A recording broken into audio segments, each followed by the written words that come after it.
Hi, as a group, we decided to talk about high school students and high school graduates and their mental health and anxiety and their stress levels. Myself, this year is my first year in university, so I'm a fresh high school graduate, and it has been hard with COVID and overall everything, and it's very hard to manage school stress and your anxiety at the same time. There are exams, social activities, social distancing, even, and it is just hard.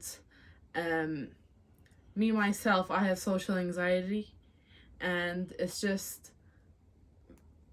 it can't be explained to a person who doesn't have it because it's something that's inside of you, in your mind. You see things differently, you feel things differently depending on other people.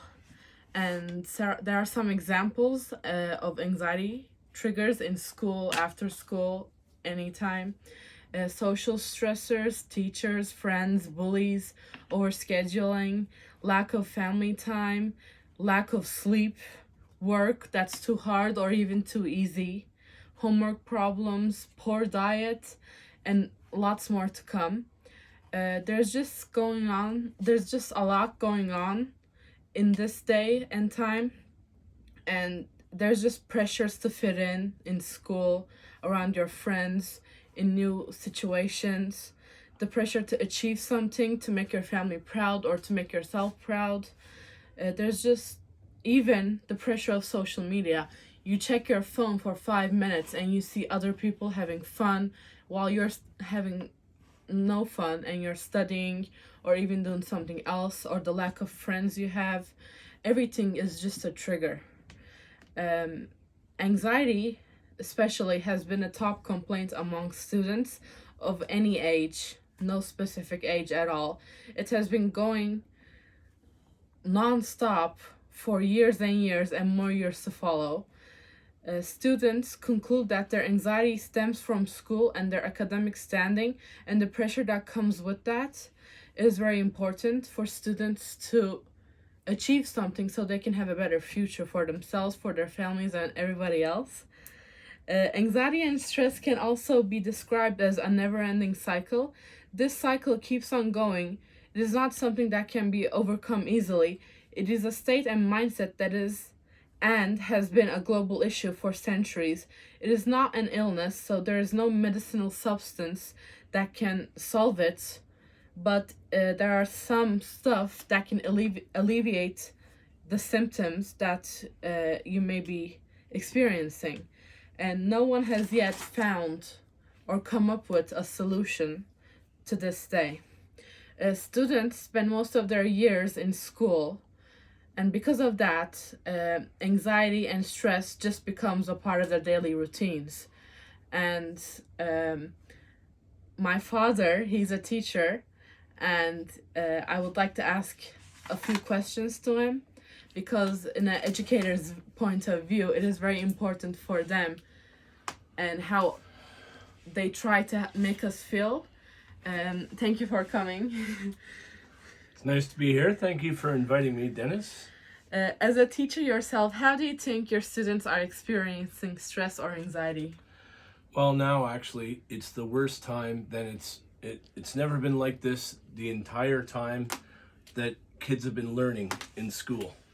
You know, with the COVID problems and just the huge demands that kids have these days, as you mentioned, about social media and just impressing their parents, and even financially, how much money it costs to go to school. Kids don't want to let their parents down, and they know, if you don't go to a successful university, you might as well kiss your future goodbye.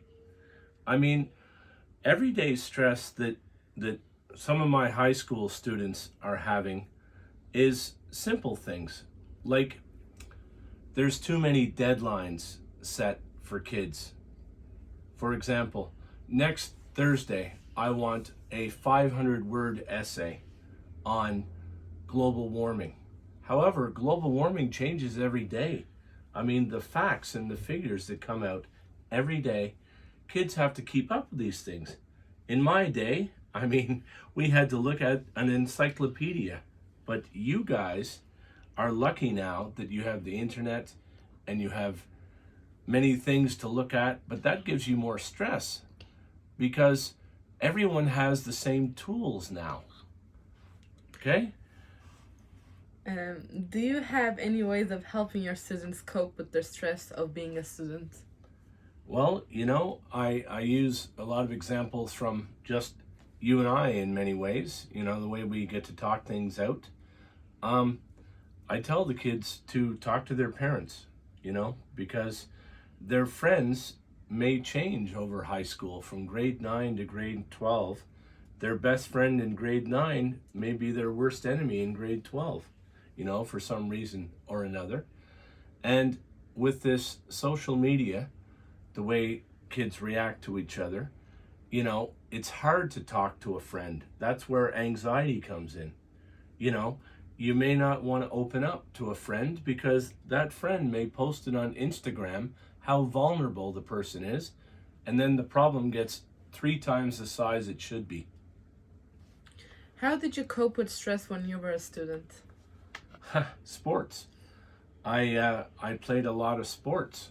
I mean, my generation, we grew up playing sports, so we had very little time for homework, and the stresses that we had, we were lucky. It was go outside. Everyone's saying, okay, do your homework, go outside, play with your friends. I played numerous sports, and I got to talk with people, work with people, and they helped me get through the everyday stress.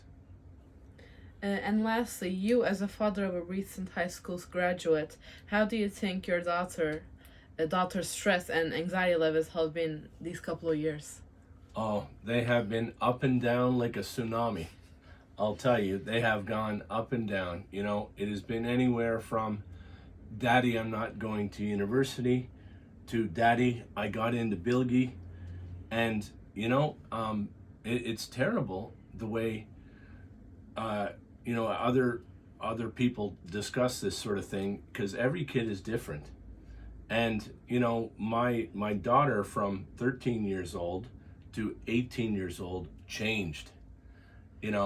She wasn't my little child anymore. So you and I got to discuss, but how your stress levels went up. I mean, when COVID hit the first time, you were stuck in your room for 6 months. You barely were allowed to go outside. And then by the end of, your last year in high school, you had that exam. And believe me, I went with your mother to this exam for 2 days. And believe me, there wasn't a parent in the place that wasn't really nervous about the situation. And you did well, and here you are today. But there's many of my students from last year that are going to Der Sanes again this year because they didn't get the marks and they didn't get into university. Thank you for answering my questions. Thank you. Hi, my name is Onur Aksoy and welcome to the yoga class. Our social impact project is about the wellness of the students and recent graduates. Our wellness approach is holistic, which means it includes a physical component as well as the psychological, social, and emotional components. It is really important to take care of your body for your health, not just for your physical health, but for your mental health as well. And yoga is great for that. I designed this yoga practice for the students who spend so much time studying, especially in this arching back forward, rounding back forward, which is not really good for your shoulders and for your spine and even for your lower back. So hopefully in this practice, we are going to open up the shoulders and have an upright position for the spine. There's a two-way communication in between the body and the mind. When you are feeling sad, when you are feeling depressed or anxious, you close yourself into this closed position. And on the other hand, even though if everything is all right, but if you are in this closed position, your body tells your mind that there must be something wrong and you feel bad just because of your physical position. And if you open up your shoulders and get an upright position, your body tells your mind that everything is alright and you can feel better now. So let's start. Come down onto your mat. If you don't have a mat, that's alright. You can find yourself a good surface to practice on. We're gonna start with tabletop, cat and cow flow. Your hands underneath your shoulders, your knees underneath your hips. So gaze forward, arch the back, round your shoulders back, and exhale, round the lower back, chin to chest. Inhale, open up, arch the back, gaze forward, and exhale, chin to chest, round your back. 2 more times like that. On your inhale, gaze forward, arch the back. On your exhale, chin to chest, round your lower back. Inhale, open up. Exhale, round it out. And on your next inhale, come to a neutral spine. Tuck your toes under, lift the knees, and push your hips up and back for downward facing dog. Pedal out your legs, one heel down, one heel up. So we are opening up the hamstrings of our legs.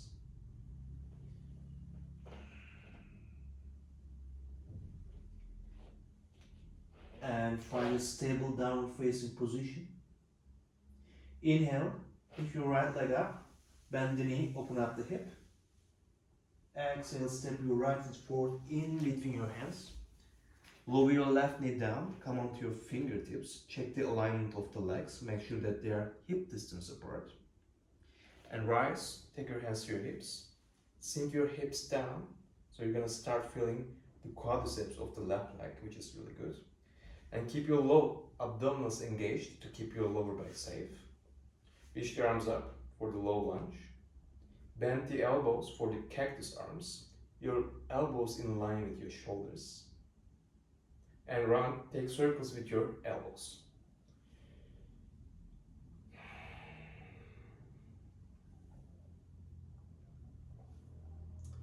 And other way around. You can take bigger circles.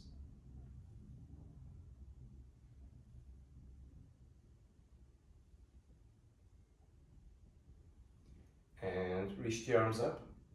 Take your left hand behind your back, grab a hold of your left elbow with your right hand, pull it in, and lean towards the right.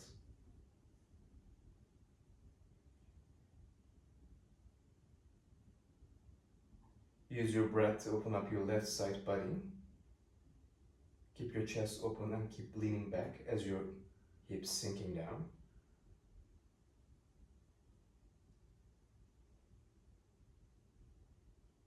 Release your hands, come down onto the floor, step your right foot back, push your hips up and back for downward facing dog.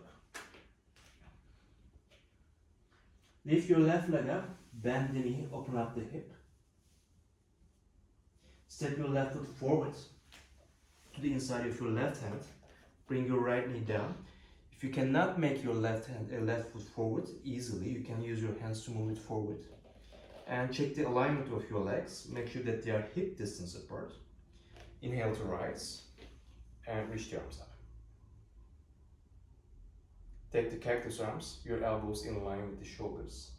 And again, take circles with the elbows.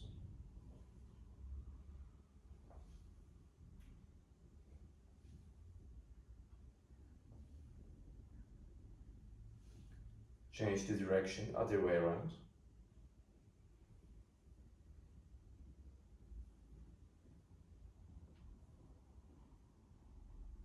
Reach the arms up.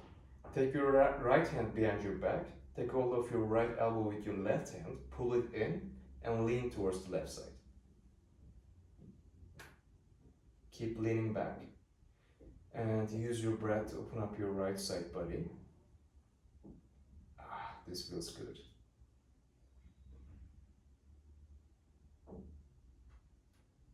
And release your hands to the floor. Step your left foot back for plank position. Your hands underneath your shoulders. Bend your elbows back, lower all the way down, and come down onto your belly. Inhale, press the hands down, open up your chest for cobra.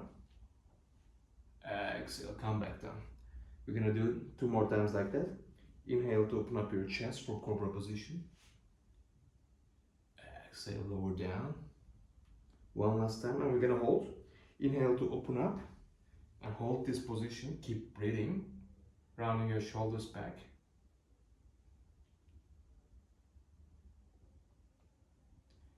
And come back down.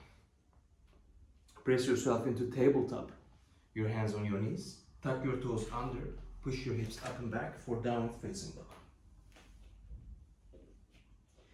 Take a look in between your hands. Step forward to meet your hands. Lift halfway and lengthen. Your hands are underneath your knees and have a flat back. And fold forward. You can put a little bend in your knees. Your hands are on the floor. You release your head. Take your hands to your hips. Round your shoulders back. Inhale to rise up. Reach the arms up. And exhale. Fold forward through center. Release the hands. Release the hands. Inhale, lift halfway and lengthen. Have a flat back. And step back to plank position. Your hands underneath your shoulders. Bend the elbows, lower all the way down. On your inhale, push the ground. Lift the chest up for cobra.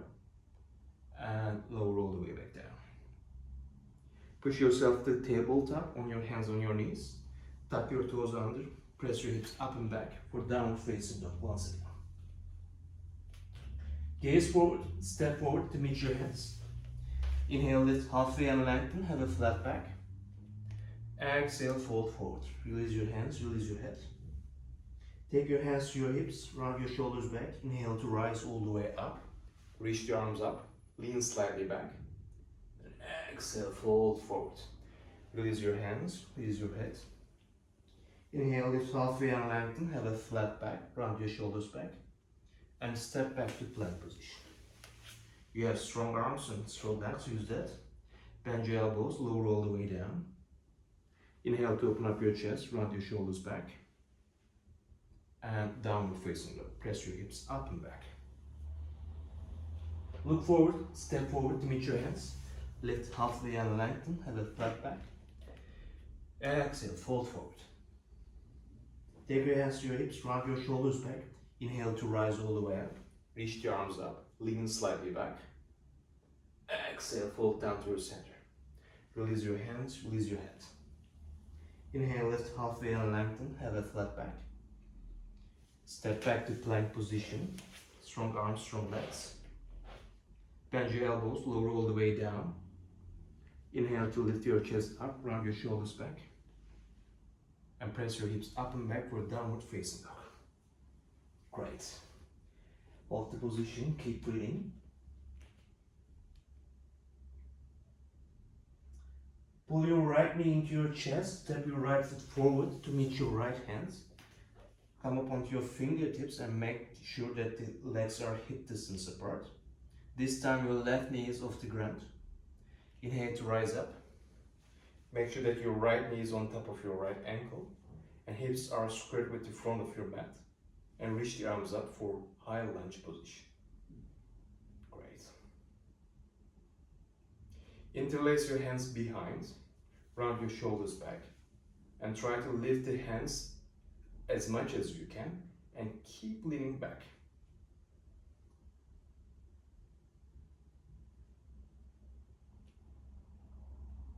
And release your hands, step your right foot back, downward facing dog. We're gonna do the second side. Put your left knee into your chest, step your left foot forward to meet your left hand. Come up onto your fingertips, check the alignment of the legs, make sure that they are hip distance apart. Inhale to rise, your hands on your hips first. Again, check your alignment, your left knee is on top of your left ankle. And reach the arms up for high lunge position.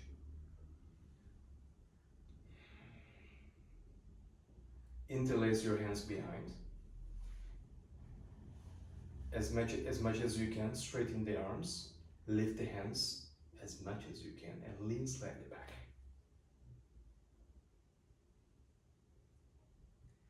Release the arms to the floor, hands. Step your left foot back for downward facing dog. Great. Step your right foot forward in between your hands. Spin the back foot, back heel down. Check the alignment of the feet. Your front heel is aligned with the arch of your back foot. Take your right elbow on top of your left thigh. Take your left hand to your hip and open your chest up towards the left. Reach your left arm up. We're gonna do half binds, which means that you're going to take your left hand to the hip crease of your right side. If you tuck your left hand into this hip crease, use this support to open up your left chest. If you cannot, that's also fine. You can keep it on your lower back. And release. Your hands on the ground, step your right foot back, downward facing dog. We're gonna do the second side. Step your left foot forward in between your hands, spin the back foot flat, check the alignment of the feet. Take your left elbow on top of your left thigh, take your right hand to your hip, turn your chest towards the right, reach your right arm up. We're gonna do half bind. Take your right hand to your left leg as much as you can, opening up your right shoulder. I can feel the right shoulder is opening, which is really good.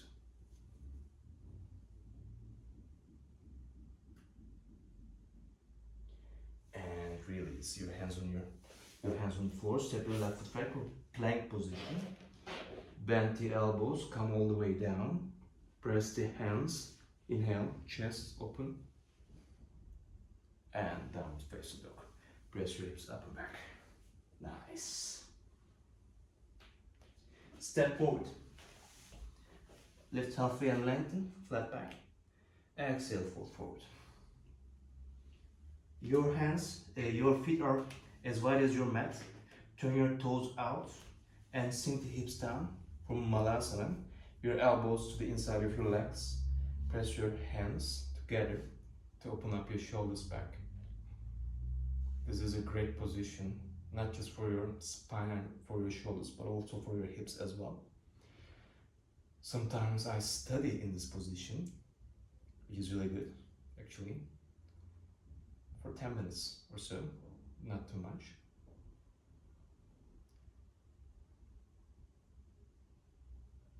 And your hands on the ground, step back for downward facing dog. Nice. Step your right foot forward. Lower your left knee down. Inhale to rise for a low lunge. Sink your hips down. Keep your low abdominals engaged to protect your lower back. Reach the arms up. And we're gonna do eagle arms. Your right hand, your right elbow is at the bottom and your left elbow is on the top. You're gonna interlace. You're gonna wrap the arms around together. Lift the elbows up and lean slightly back. Again, this is another position to open up the shoulders. Keep breathing in between the shoulder blades. And release the hands, step your right foot back for downward facing dog. We're gonna do the second side. Step your left foot forward to meet your left hand. Bring your right knee down. Inhale to rise. Lift the arms up for a low lunge. Keep your hips sinking down. So the other way around, your left elbow this time on the bottom and your right elbow on top.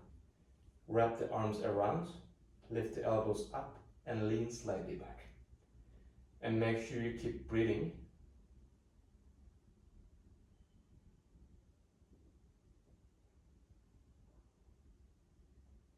Release your hands to the floor, step your left foot back and downward facing dog. Nice. Come into the plank position, moving forward. Bend the elbows down, lower all the way down. Inhale to lift your chest up. And exhale, fold down. Great. So we are on our belly right now. Your hands beside you. Interlace your hands, round your shoulders back, straighten the arms as much as you can, lift the chest up, but make sure your neck is long, and lift the legs up and lean back. Exhale, fold down. Do not release the arms yet. Inhale, lift everything up, and exhale, come back down. One more time. Inhale, lift everything up, hold it there, and release. Release the hands. You can turn your head towards one side.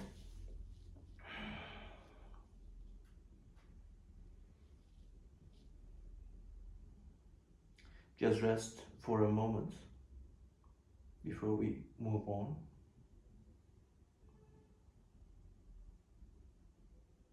All right. Spread your right arm in line with your shoulder, your palm facing down, your left hand beside your chest. Keep pushing down. Turn your chest toward the left. Bend your left knee and your feet on the ground. You can relax your head. Again, this is another way to open your shoulders and pectorals.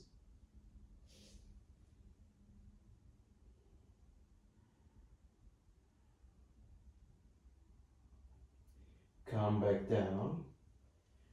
Easily, take your time. We're gonna do the second side. Your left arm in line with your shoulder on the ground. Your right hand beside your chest. Keep pushing down, turn your chest towards the right. Bend your right knee, your right foot on the floor, besides the mat. You can relax your head.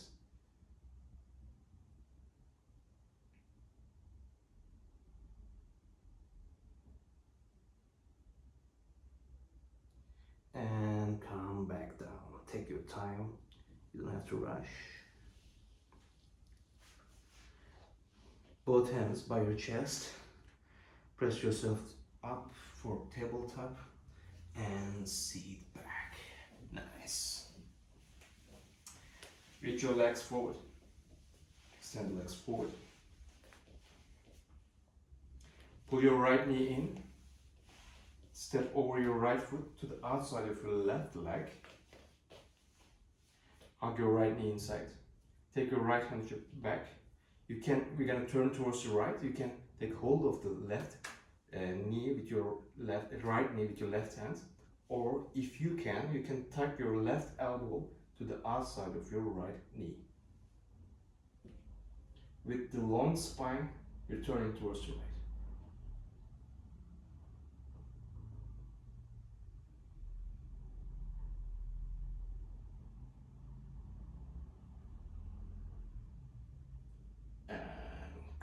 Down. Release your right leg, extend it forward. And we're gonna do the second side. Hug your left knee into your chest, step your left foot out to the outside of your right leg. Get a long spine, turn towards the left side this time. You can hug your left knee, or if you can tuck your right elbow to the outside of your left knee and turning towards the left.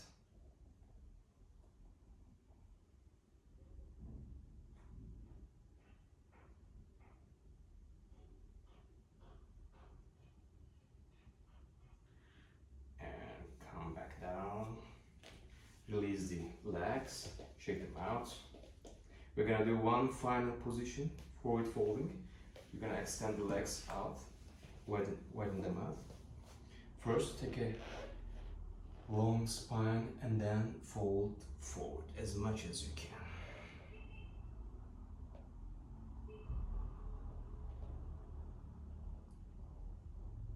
You can release your neck as well in this position. Maybe take circles.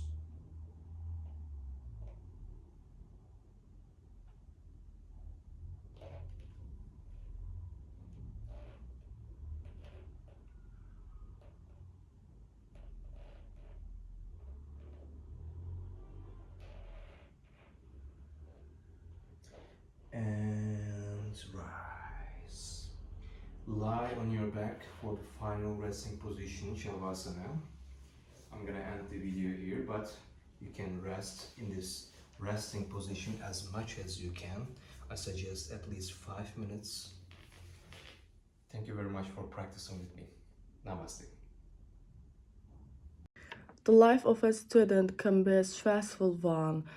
Factors such as homework and social life, perceived parental pressure, university applications, and never ending workloads all generate stress.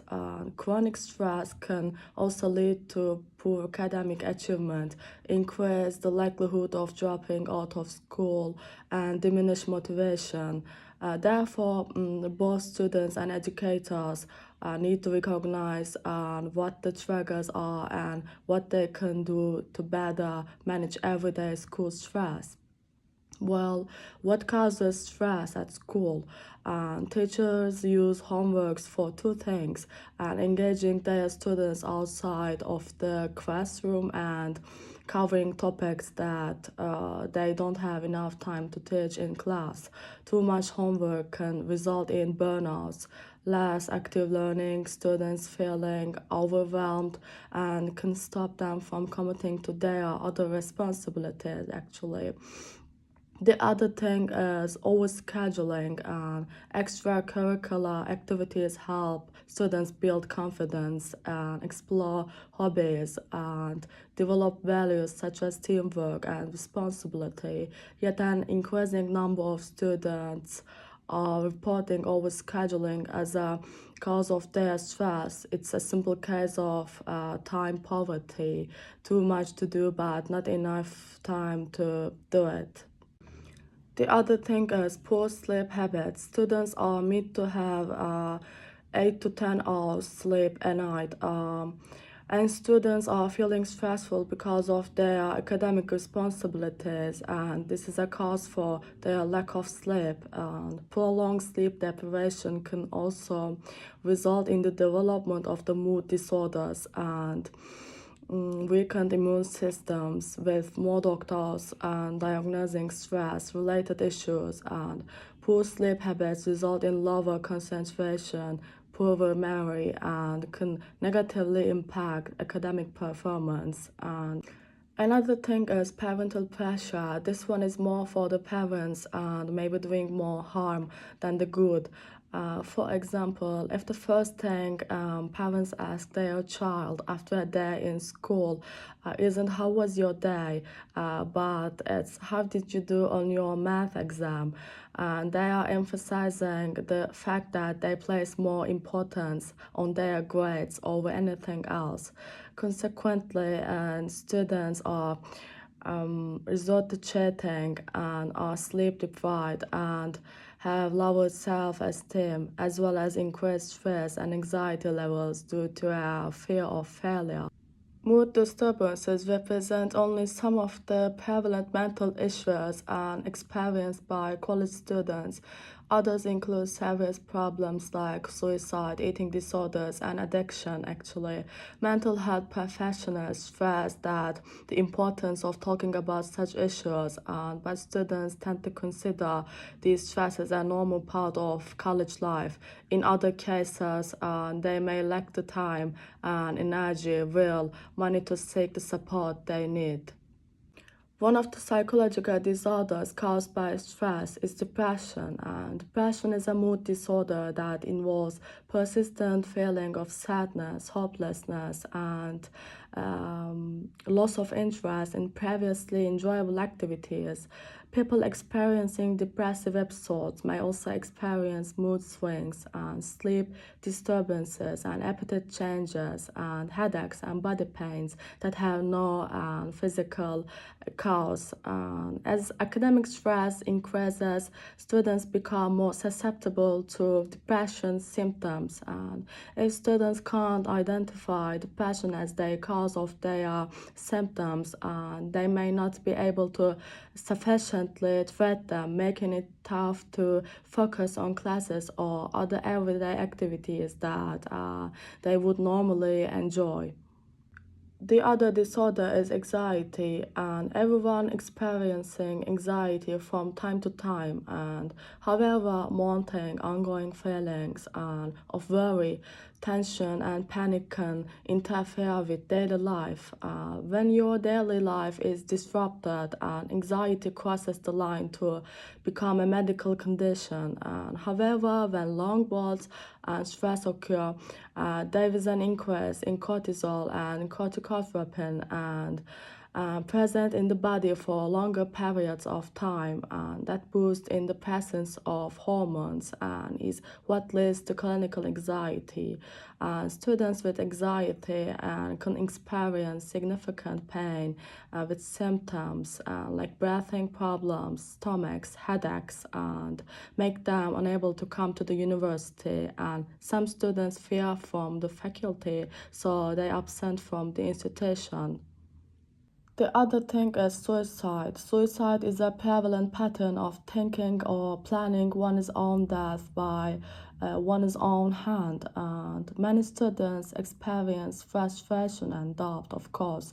But sometimes those thoughts gain an increased momentum and bringing students to a place where they seriously consider ending their lives. Stress can lead to eating disorders too. Eating disorders cover a variety of conditions marked by a major irregularities and individual eating habits and an intense preoccupation with one's body, image or shape. Disorder can involve food deprivation, which may be followed by purging. The other thing is addiction. College students frequently use alcohol and recreational drugs, which can become problematic. Addiction describes a tangible pattern of physical and psychological dependence on one or more substances, including strong cravings and indulgence in substance abuse despite known risks and harms. Stress can cause changes in the brain like those caused by addictive drugs. This suggests that some people who experience stress may be more vulnerable to drug addiction or drug relapse. Hello guys, today I'm gonna talk about psychological struggles faced by college students and how to deal with them. I talked to my psychiatrist firstly about of those struggles and got both information and advice from her. However, she will not be in this video like that interview because she does not want to be seen on the camera and does not have time to shoot such a long video. In this video, I'm gonna present by combining the research I have done and on this subject and the information advice I have received from her. Attending the college can be a stressful time for many students. In addition to coping with academic pressure, some students have to deal with the stressful tasks of separation and individuation from their family or origin, while some may have to attend to numerous work and the family responsibilities. In this context, many college students experience the first onset of mental health and the substance use problems or exacerbation of their symptoms. Given the uniqueness of college students, there is a need of outline critical issues to consider when working with this population. In this commentary, first, the prevalence of the psychiatric and substance use problems in college students and the significance of assessing age of onset of current psychopathology are described. Then, the concerning persistent nature of mental health problems among college students and its implications are summarized. And finally, important aspects of the treatment to consider when treating college students with mental health and problems are outlined, such as the importance of including parents in the treatment, communicating with other providers, and employing of technology to increase adherence. It is concluded that by becoming familiar with the unique problems, characteristic of the developmental stage and environment college students are in, practitioners will be able to better serve them. And mental health problems are very common among college students. This may be due to the fact attending college corresponds to a challenging time for many traditional and non-traditional undergraduate students. Traditional college students start college after completing high school, are typically younger, depend on the parents for financial support, and do not work or work part-time. In addition to stress related to academic load, these students may have to face the task of taking on more adult-like responsibilities without having yet mastered the skills and cognitive maturity of adulthood. For example, many traditional college students may face potentially stressful experiences for the first time, include working, being in a significant relationship that may lead to marriage, or having housemates with cultures, the belief systems different from their own. Non-traditional college students are often employed full-time, older, and may have dependents other than their spouses. And this group of students may have to cope with meeting work and family demands in addition to academic requirements. In this context, many college students may experience the persistence, exacerbation of the first onset of the mental health and substance use problems, while possibly receiving no or inadequate treatment. With the increasing recognition of child mental health issues and the use of more psychotropic medications, the number of young adults with mental health problems entering college has significantly increased, and we all know that, my friends, me too.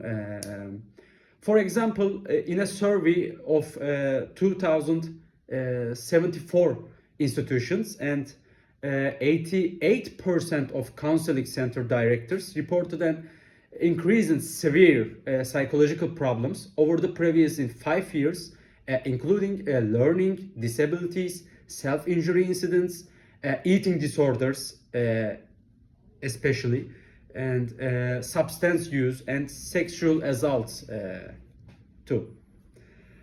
There is an increase in demand for counseling and specialized services. However, the increase in demand has not always corresponded to an increase in staff. In particular, counseling centers are in need of psychiatrists with expertise in treating traditional,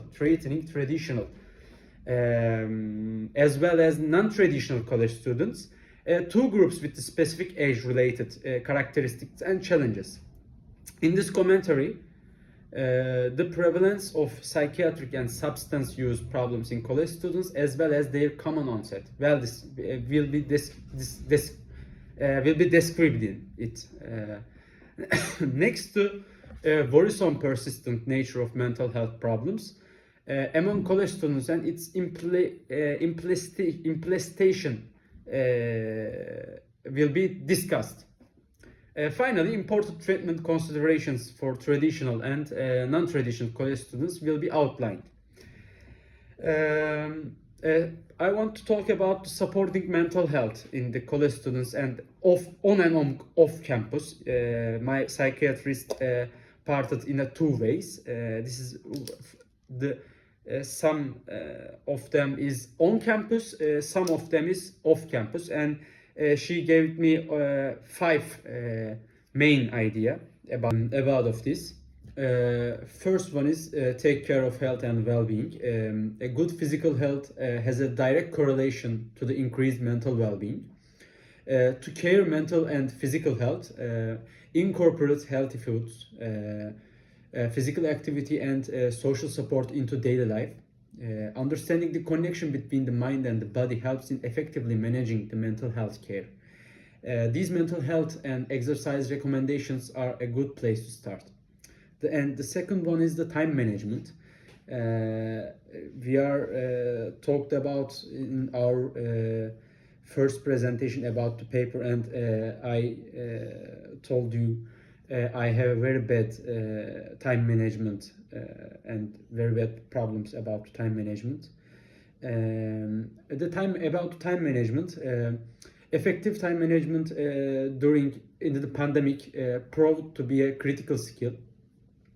As students faced a learning environment with more distractions and academic performance relies on healthy time management, it's important to not only manage time but also energy and mental wellness. Using a time management apps, for example, apps helps to stay organized before tasks begin the pulling up, and developing a consistent schedule not only helps reduce everyday stressors but improves overall mental well-being. And the third one is practice mindfulness. And college is stressful and fast-paced, making it easy to feel disconnected from your own needs. Mindfulness meditation is a great way to not only relieve stress but improve memory and focus. And this is by the way, this is the main idea of this lecture: the relieve stress and mindfulness meditation. For if you ask me, I can say these two words for this main idea of this lecture. And meditation has also been shown to help anxiety disorders and enhance mental health treatment. When students are feeling stressed, these recommendations can be helpful, and maybe there are more information and resources for mindful for students, but my psychiatrist told only these. Is it enough, I guess? And the fourth one is utilize mental health services. The stigma of seeking mental health treatment from a counseling center is a real for many students. However, seeking help is a sign of strength, not weakness, and students need to give themselves and others the space to work through how to best manage their mental health. And my psychiatrist suggests this: if a student tries a new mental health strategy, they should adjust the idea and make it work from them, and give themselves encouraging messages to make even small steps toward their goals. And the fifth and the last one is avoid drug and alcohol use. Many young people turn to alcohol and substance use to self-medicate, while struggling with mental illness does not directly cause substance abuse. It can lead to it. Instead of seeking mental health treatment, some students use drugs and alcohol to ease their symptoms of an undiagnosed mental health condition. Substances may offer the short-term relief of symptoms but cause detrimental long-term effects. We all know that in the long term. And drugs and alcohol, of course, can worsen or trigger symptoms, leading to more mental health problems. That's all for right now, and thank you for listening to me. Take care of yourselves.